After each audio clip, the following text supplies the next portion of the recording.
फैंस्टेक shorthand classes में आप सभी लोगों का स्वागत है। यह डिक्टेशन एसएससी ग्रेड सी के लिए रिकॉर्ड की जा रही है, जिसमें 500 वर्ड्स होंगे। 100 वर्ड पर मिनट की स्पीड से डिक्टेशन रिकॉर्ड की जाएगी। डिक्टेशन लिखते समय किसी भी आउटलाइंस को बनाने में प्रॉब्लम आती है तो आप कमेंट कर सकते हैं। और हमारे चैनल पर अलग अलग एग्जाम्स के लिए अलग अलग डिक्टेशन अवेलेबल हैं। आप उसको भी लिखते हैं और उसमें भी कोई वर्ड्स लिखते समय प्रॉब्लम आती है तो आप उसके लिए भी कमेंट्स कर सकते हैं। डिक्टेशन स्टार्ट होगी 5 सेकंड बाद।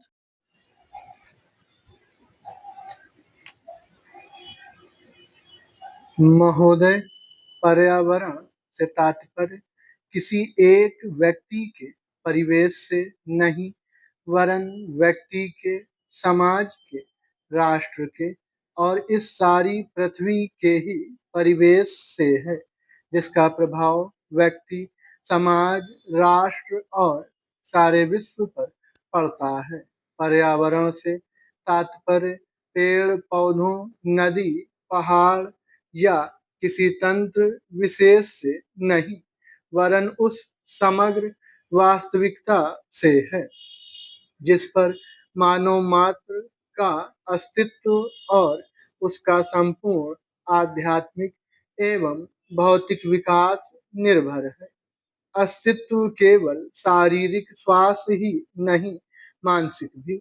स्वस्थ शरीर में स्वस्थ मन ही अच्छे स्वास्थ्य की परिभाषा है।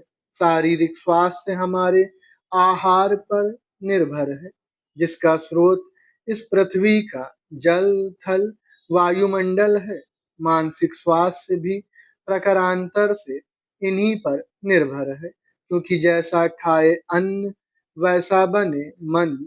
स्वस्थ जीवन पर सबसे अधिक प्रभाव हमारे चिंतन का, हमारी परंपराओं का और उन सब परिस्थितियों का पड़ता है जो हमारे ऊपर आरोपित हैं या की गई हैं या की जा रही हैं। इसलिए पर्यावरण या परिवेश में जल, थल, वायु ही नहीं, बल्कि वे सारे घटक महत्वपूर्ण हैं, जिनका कुछ भी प्रभाव हमारे जीवन पर, हमारी क्रियाशीलता पर पड़ता है।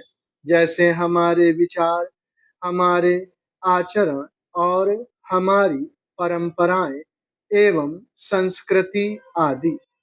सदा से मानव की आकांक्षा उन्नति और विकास की रही है।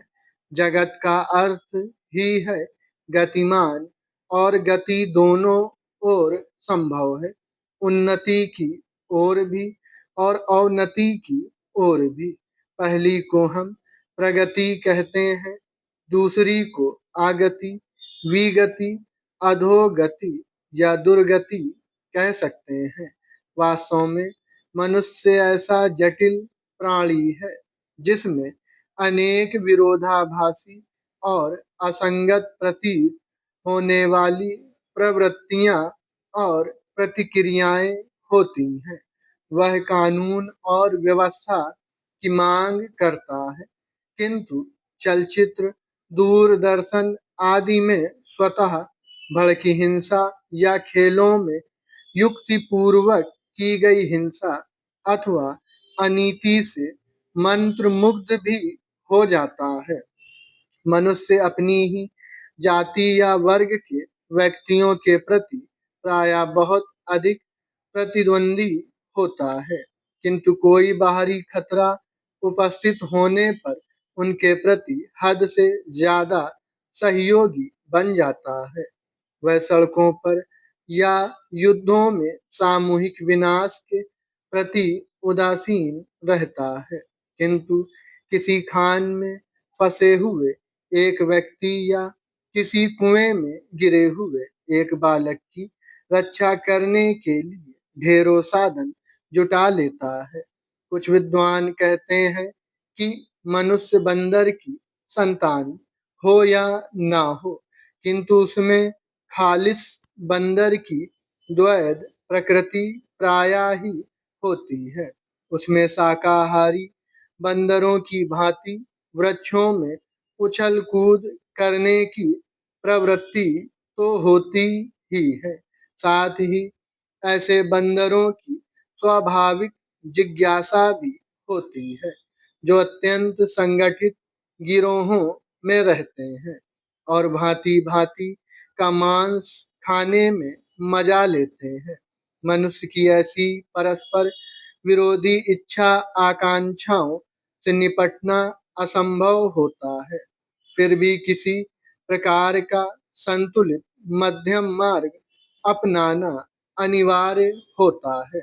यही बुद्धिमानी का रास्ता है। विद्वानों ने मानव की मूलभूत आवश्यकताओं को 5 स्तरों में रखा है। स्टॉप।